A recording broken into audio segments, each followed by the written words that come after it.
The rope cut into her wrists like desert thorns. Kate Sullivan hung there in the barn, her bare shoulders trembling against the Arizona heat, sweat mixing with tears on her bruised cheek. 3 men stood watching her suffer, their eyes cold as winter stone. "Where did your daddy hide the land papers, girl?" The tallest one spat tobacco juice at her feet. "Judge Morrison wants what's rightfully his." She lifted her head, green eyes blazing through the pain. "Go to hell!"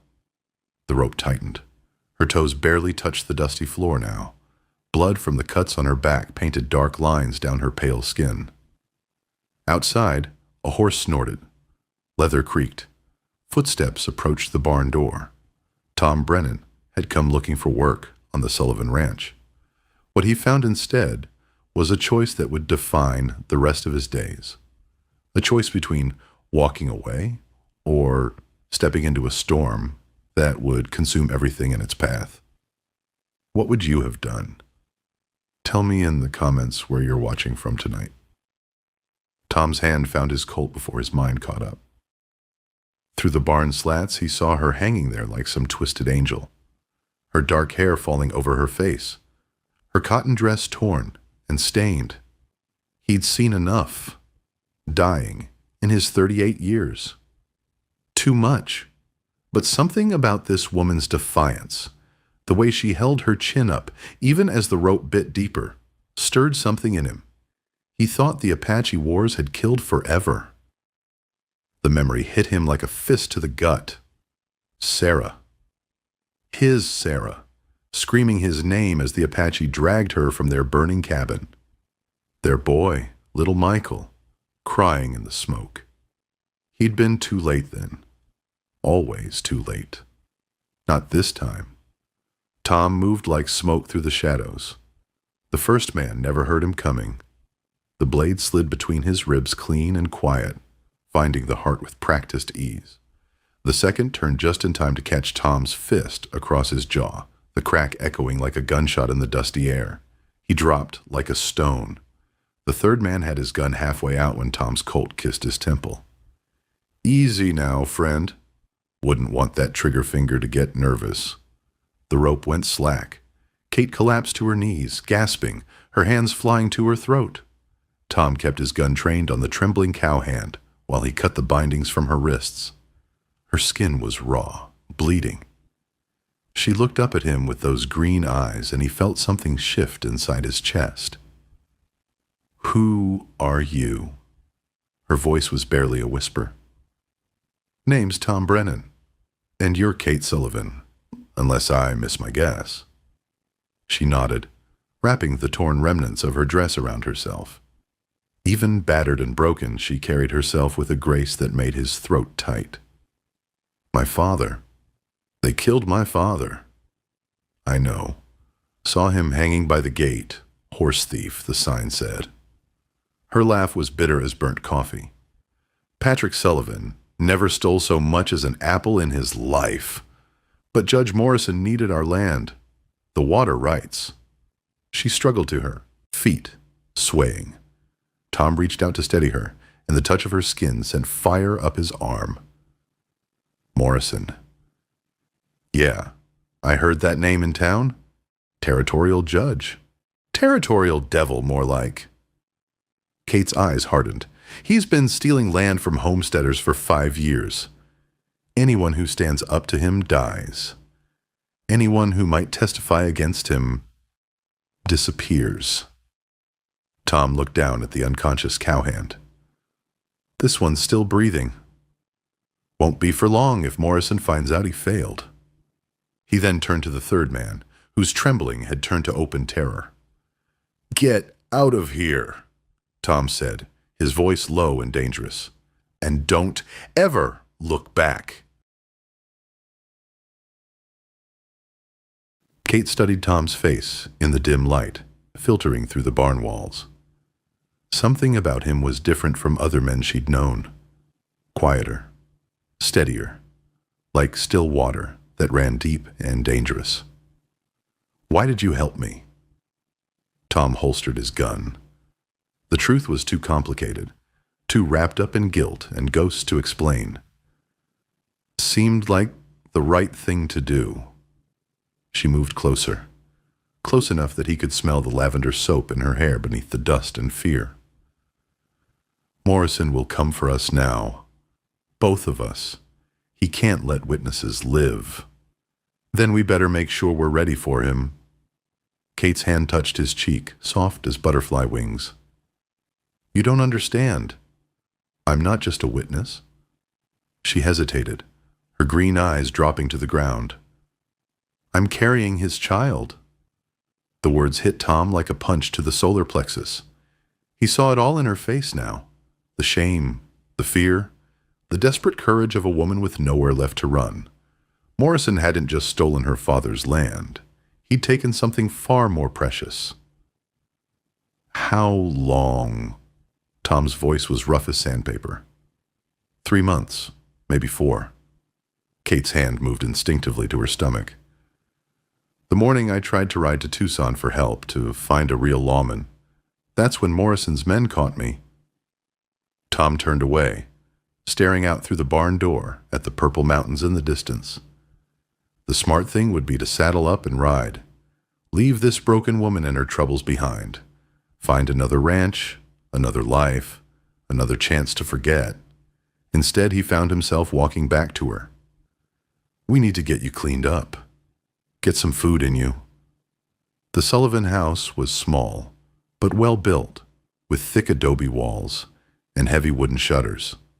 Tom helped Kate to the bedroom, averting his eyes as she changed into a clean dress. When she emerged, her dark hair brushed and pinned back, she looked almost fragile. Almost.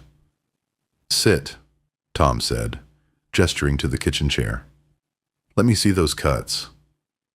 He'd tended wounds before, during the war and after, but this felt different. The gentle curve of her bare shoulder as he cleaned the rope. Burns. The way she bit her lip to keep from crying out. The trust in her eyes as she let him touch her. Tell me about Morrison, he said, focusing on the bandages to keep his hands steady. Kate's voice was soft but steady. He came here 2 years ago from back east. Said he was appointed by the territorial governor to bring law and order. At first, folks welcomed him. Then the homesteaders started disappearing, land getting sold to the railroad for pennies on the dollar. Tom's fingers brushed against her collarbone as he adjusted the bandage, and he felt her shiver. Not from pain this time. How many men does he have? 8 or 9 regular hands. More when he needs them. Kate turned to face him, and suddenly they were very close. Close enough that he could see the gold flecks in her green eyes. Close enough to count her freckles. Tom, why are you really here? The question hung between them like smoke. Tom's hand was still on her shoulder, warm and gentle. Kate's lips were slightly parted, her breathing shallow. The afternoon light slanted through the window, painting her skin golden. I had a family once, Tom said quietly. Apache raid took them while I was away. Been running from that ever since. Kate's hand covered his. And now? Now I think maybe I'm tired of running. The space between them seemed to shrink. Kate's hand moved to his chest, feeling the steady beat of his heart beneath the worn cotton shirt. Tom's thumb traced along her jawline, and she leaned into the touch like a cat seeking warmth. Kate. His voice was rough with want and warning. I know, she whispered. I know what I am now. What he made me. But with you, I feel clean again. Tom's control was hanging by a thread. Kate's fingers found the buttons of his shirt, working them loose, one by one. Her touch was feather light against his skin, tracing the old scars from battles fought and barely won. He groaned low in his throat, his hands tangling in her dark hair. You're beautiful, he breathed against her ear, and she arched against him like a bow drawn tight. Kate's dress fell away like morning mist. In the golden afternoon light, she was perfect, curves and shadows, strength and vulnerability, all wrapped up in silk-soft skin. Tom's hands mapped her body like a blind man, reading scripture, reverent and desperate.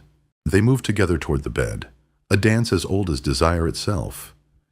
Kate's breathing came quick and shallow. Tom's hands shook as they found the ties of her chemise. Hoofbeats, hard and fast, coming up the valley road.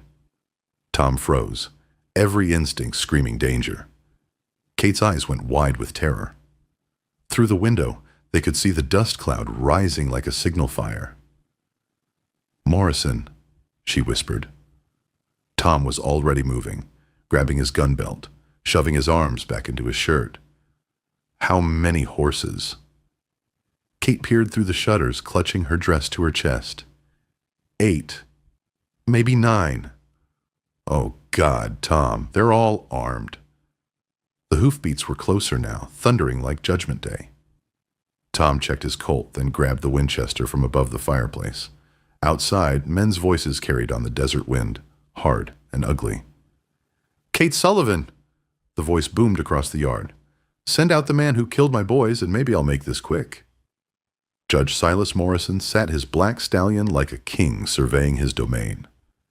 52 years old, silver-haired and handsome in the way that fooled decent folks into trusting him. But his eyes were winter cold, and his smile was all teeth. "I know you're in there, Sullivan girl," he called out, "along with whoever killed Jake and wounded poor Billy. Now, I'm a reasonable man, a lawful man, so I'm giving you one chance to make this right." Tom cracked the shutter just enough to see. 9 riders spread out in a semicircle, rifles ready. Professional killers, every one of them.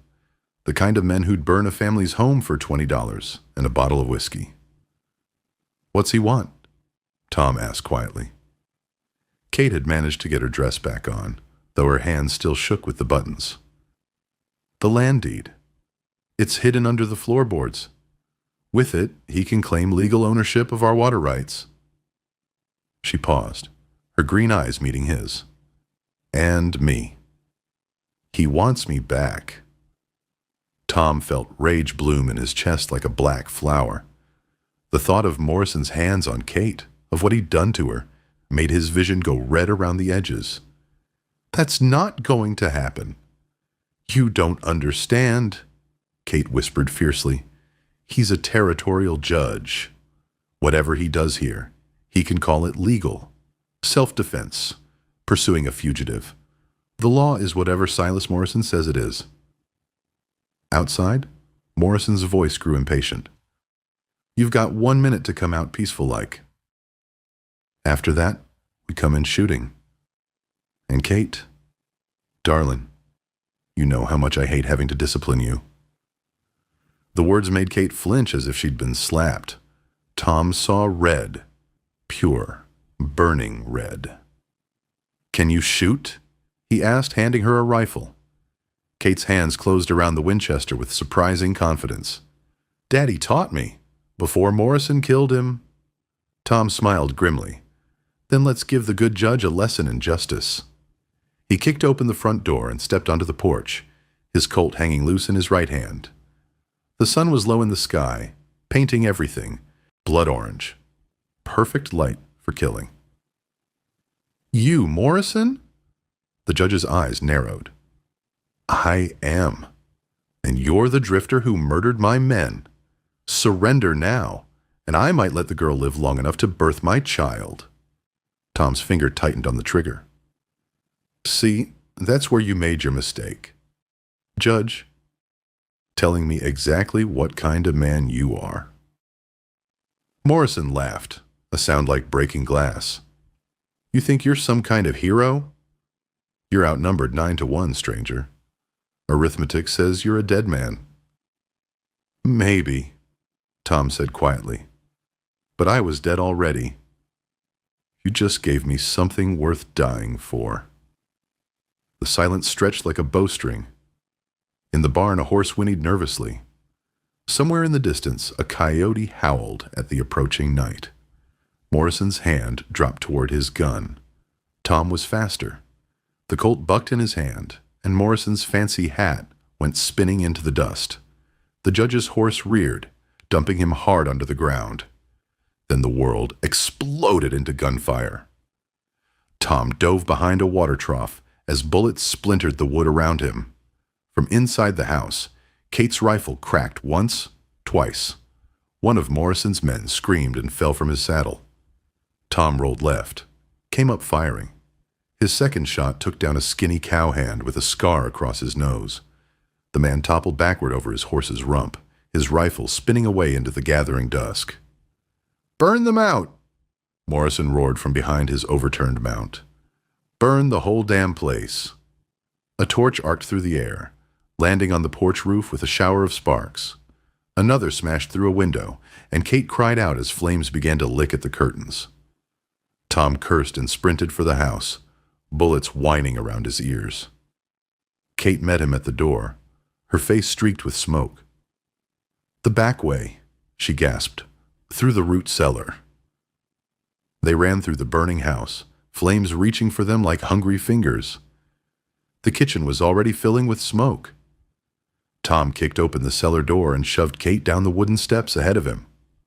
The tunnel was narrow, barely wide enough for a man to crawl. Patrick Sullivan had been a careful man, paranoid about Indian raids. Tom blessed his foresight as they emerged 50 yards away in a thicket of mesquite and prickly pear. Behind them, the house went up like a torch, flames reaching toward the star-scattered sky. Morrison's men whooped and hollered, thinking their work was done. They were wrong. Tom rose from the brush like an avenging angel, his Winchester speaking death. 3 shots, 3 men down. Kate flanked right, her rifle barking at the confused riders. In the chaos and firelight, Morrison's advantage was gone. When the smoke cleared, 5 bodies lay sprawled in the dirt. The survivors were riding hard for town. Their courage burned away with the house. Morrison knelt beside his dead horse, blood streaming from a crease along his temple. His fancy coat was torn, his silver hair wild. He looked up at Tom with the eyes of a cornered animal. "You think this is over?" he snarled. "I'm the law here, stranger. I'll see you hang for this." Tom walked closer, his Colt steady in his hand. "No, Morrison. This is where your law ends." Kate's hand on Tom's arm stopped him from pulling the trigger. "No," she said quietly. "Not like this." Tom looked down at her, confusion in his gray eyes. "Kate, this man, I know what he is. What he did." Kate stepped forward, looking down at Morrison with something colder than hate. "But if you kill him now, we become what he is. And our child," she touched her stomach gently, "our child deserves better." Morrison laughed bitterly. "Touching. But you're both still dead. I have friends in Tucson, in Phoenix. Real law. They'll hunt you down like the murderers you are." Kate smiled, and there was something almost pitying in her expression. She pulled a leather portfolio from inside her dress. "You mean these friends, Silas?" She opened it, revealing letters, contracts, bills of sale. "Your correspondence with the railroad companies, your arrangements with the mining syndicates, all the proof any honest lawman would need." Morrison's face went pale as desert bone. "Where did you—" "Daddy wasn't the simple farmer you thought. He kept records, names, dates, amounts, everything." Kate's voice was steady as stone. "A copy went to the U.S. Marshal in Tucson 3 days ago. He should be arriving tomorrow." The fight went out of Morrison all at once, leaving him small and broken in the dust. Tom kept his gun trained on the man, while Kate gathered what they could salvage from the smoldering house. There wasn't much. A few clothes, some food, the hidden deed that had started it all. As dawn painted the sky the color of hope, they heard hoofbeats again. This time it was Marshal Thompson and 6 deputy marshals, their badges gleaming in the early light. Tom and Kate stood together in the ruins of her family home, watching as Morrison was loaded into a prison wagon like so much baggage. The judge was finished, his empire of fear crumbling to dust. "What now?" Tom asked, his arm around Kate's shoulders. Kate looked up at him, her green eyes bright with possibilities. "Now we build something new. Something clean."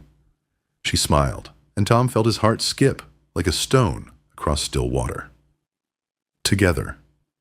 If this story moved you, if it reminded you of dusty afternoons and the sound of justice finally coming home, let me know in the comments where you're listening from tonight.